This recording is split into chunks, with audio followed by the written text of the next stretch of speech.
Assalamualaikum warahmatullahi wabarakatuh. Hai anak-anak, bagaimana kabar kalian? Pastikan selalu sehat dan siap untuk menerima pelajaran. Sebelum belajar, jangan lupa membaca doa menurut agama dan kepercayaan masing-masing. Baik, sebelum kita simak videonya, jangan lupa subscribe dan like agar video ini terus berkembang dan memberikan informasi yang bermanfaat. Baik anak-anak, kita akan melanjutkan kembali pembahasan kita mengenai tema 5, wirausaha, subtema 1, kerja keras berbuah kesuksesan, pembelajaran 5. Tahukah kamu, banyak kerjasama yang diselenggarakan negara-negara ASEAN untuk mengembangkan prestasi dan potensi ekonomi masyarakatnya. Salah satunya adalah dengan menyelenggarakan SEA Games. Ayo membaca. Setelah berkunjung ke arena pameran negara-negara ASEAN, Benny semakin tertarik untuk mencari tahu lebih lanjut tentang kerjasama antar negara ASEAN. Benny membaca teks berikut dari Warta Ekspor. Mendulang prestasi, mengembangkan potensi ekonomi. Indonesia kembali dipercaya untuk menyelenggarakan kegiatan akbar SEA Games ke-26. Ini merupakan keempat kalinya Indonesia menjadi tuan rumah festival olahraga terbesar se-ASEAN ini setelah sebelumnya di SEA Games 1979, SEA Games 1987, dan SEA Games 1997. SEA Games ke-26 ini diselenggarakan pada 11 sampai 26 November 2011. Upacara pembukaan diselenggarakan secara spektakuler di sepanjang Sungai Musi, sedangkan penutupan di gedung bersejarah Benteng Kuto Besak Fort. Bumi Sriwijaya atau Palembang ditetapkan sebagai tuan rumah penyelenggara SEA Games di samping Jakarta yang menjadi tuan rumah pendukung. Dengan demikian, setelah Chiang Mai dan Nakhon Ratchasima di Thailand, salah satu provinsi terbesar di Pulau Sumatera ini akan tercatat sebagai salah satu dari 3 kota yang pernah menyelenggarakan SEA Games di luar ibu kota negara. 2 tahun sebelumnya, Laos yang baru bergabung dengan ASEAN dipercaya menjadi tuan rumah untuk SEA Games ke-25. Indonesia bertekad menyusul keberhasilan Laos tersebut. Sebanyak 542 medali emas dipertandingkan melalui 44 cabang olahraga, 22 cabang dipertandingkan di Palembang, dan 24 cabang dipertandingkan di Jakarta. Setidaknya ada 3 sukses yang dapat dicapai Indonesia terkait pelaksanaan SEA Games ke-26, yaitu sukses prestasi, sukses penyelenggaraan, dan sukses dalam peningkatan perekonomian, terutama di 2 kota tempat terselenggaranya acara tersebut, Palembang dan Jakarta. Peningkatan sektor ekonomi. Dalam hal peningkatan perekonomian, bukan hanya industri besar, penyelenggaraan SEA Games juga berpotensi memajukan perekonomian Sumatera Selatan secara keseluruhan. Menjelang acara, pertumbuhan ekonomi provinsi ini mengalami peningkatan hingga 6,4% disebabkan pembangunan fisik sarana dan prasarana SEA Games yang menggunakan tenaga kerja besar-besaran. Persiapan SEA Games terlihat telah meningkatkan geliat ekonomi masyarakat di Palembang dan sekitarnya setidaknya sejak awal tahun 2011. Geliat ekonomi ini terlihat dari dibangunnya sejumlah hotel baru, Terserapnya sekitar 4.000 tenaga buruh untuk pembangunan serta meningkatnya kegiatan di sentra kerajinan rakyat untuk pembuatan cenderamata. Sekitar 5.000 atlet dari negara di Asia Tenggara, termasuk dari Indonesia, akan berpartisipasi dalam ajang ini. Sukses prestasi, sukses penyelenggaraan, dan sukses dalam peningkatan perekonomian tentunya tidak lepas dari kerja keras dari seluruh pihak. Sekarang, mari kita jawab pertanyaan halaman 49 di buku siswa. Pertanyaan nomor 1, kapan Indonesia menjadi tuan rumah penyelenggaraan SEA Games? Jawabannya, pada tahun 1979, 1987, 1997, dan 2011.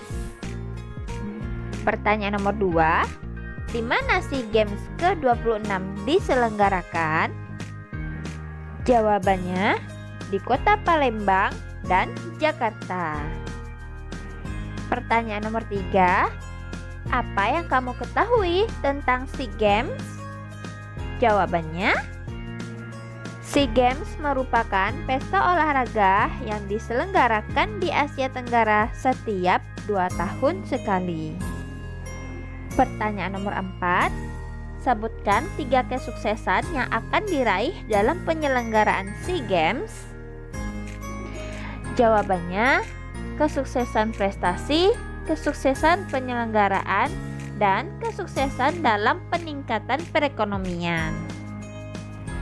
Pertanyaan nomor 5, apa pengaruh penyelenggaraan SEA Games terhadap pertumbuhan ekonomi Sumatera Selatan? Jelaskan. Jawabannya, ekonomi Sumatera Selatan mengalami peningkatan sebesar 6,4%. Hal ini dikarenakan banyak penduduknya yang direkrut sebagai tenaga kerja untuk membangun sarana dan prasarana SEA Games. Selain itu, kegiatan para pengrajin untuk membuat cenderamata meningkat. Selain SEA Games, masih banyak lagi kerjasama yang diselenggarakan antar negara ASEAN. Misalnya, yang pertama, kerjasama di sektor industri melalui ASEAN Industrial Cooperation atau AICO. Yang kedua, kerjasama di sektor cadangan pangan. Yang ketiga, kerjasama melalui kawasan perdagangan bebas ASEAN Free Trade Area atau AFTA. Yang keempat, kerjasama di bidang ekonomi pariwisata. Dan yang terakhir, dibentuknya pusat promosi ASEAN. Apakah kamu pernah mengamati logo ASEAN? Apa arti logo tersebut? Ayo kita cari tahu. Arti bendera dan logo ASEAN. Bendera ASEAN melambangkan ASEAN yang stabil, penuh perdamaian, bersatu, dan dinamis. Adapun lambang ASEAN berada di tengah bendera ASEAN. Sedangkan warna bendera dan lambang ialah biru, merah, putih, dan kuning. Masing-masing mewakili warna dasar setiap bendera negara anggota ASEAN. Warna biru melambangkan perdamaian dan stabilitas. Merah melambangkan semangat dan kedinamisan. Putih menunjukkan kesucian dan kuning merupakan simbol kemakmuran. Ikatan rumpun padi melambangkan harapan para tokoh pendiri ASEAN agar asosiasi itu secara bersama-sama terikat dalam persahabatan dan kesetia kawanan sosial. Lingkaran melambangkan kesatuan ASEAN. Selain logo ASEAN, masih banyak lagi beberapa contoh logo yang dapat kita temukan. Seperti logo Kementerian Pendidikan dan Kebudayaan, logo Hari Anak, logo Ketahanan Lingkungan. Tahukah kamu bahwa selain digunakan oleh lembaga atau organisasi, logo juga banyak digunakan oleh wirausaha yang ada di sekitar kita. Apakah kamu pernah menemukan logo di sekitarmu? Jawabannya, Pernah, contohnya logo sepatu, logo minuman, logo makanan, dan masih banyak lagi. Yang kedua, apa logo yang paling menarik yang pernah kamu temukan? Jawabannya, logo salad buah, karena terlihat bagus dan perpaduan warna dan kata-katanya yang mengesankan. Apa itu logo? Logo merupakan bagian dari reklame. Logo adalah tanda, lambang, ataupun simbol yang mengandung makna dan digunakan sebagai identitas sebuah organisasi, perusahaan, atau individu agar mudah diingat oleh orang lain. Setelah mengamati contoh logo, sekarang rancanglah logo sesuai keinginanmu. Kamu dapat memulai dengan merancang logo individu terlebih dahulu. Langkah-langkah yang perlu kamu lakukan adalah sebagai berikut. Yang pertama, pilih tema yang kamu inginkan. Misalnya, tentang persahabatan dengan gambar tangan yang sedang berjabat tangan. Yang kedua itu contohnya tema kebersihan sekolah. Contohnya gambar sekolah yang indah. Terus tema kelompok pecinta lingkungan. Gambarnya bisa jadi daun atau bunga. Kelompok pecinta seni, contohnya gambar batik. Nah, itu contoh-contoh tema yang boleh kalian pilih. Yang kedua, buat simbol atau gambar yang mewakili tema, ya. Yang namanya logo pasti ada gambar dan tulisan. Walaupun pada logo ini kebanyakan hanya gambar, ya. Kalau misalnya tidak ada tulisan pun boleh, ada tulisan pun boleh. Tetapi beda logo dengan poster itu beda ya anak-anak.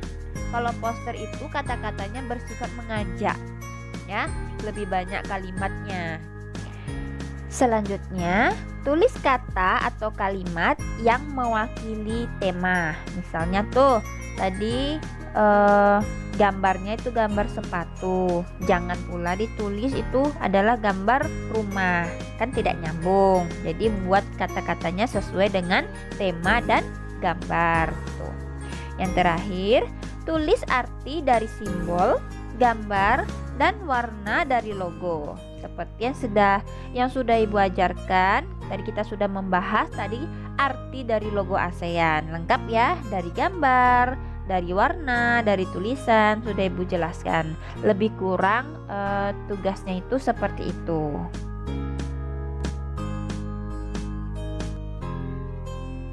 Cukup sekian pembelajaran dari Ibu.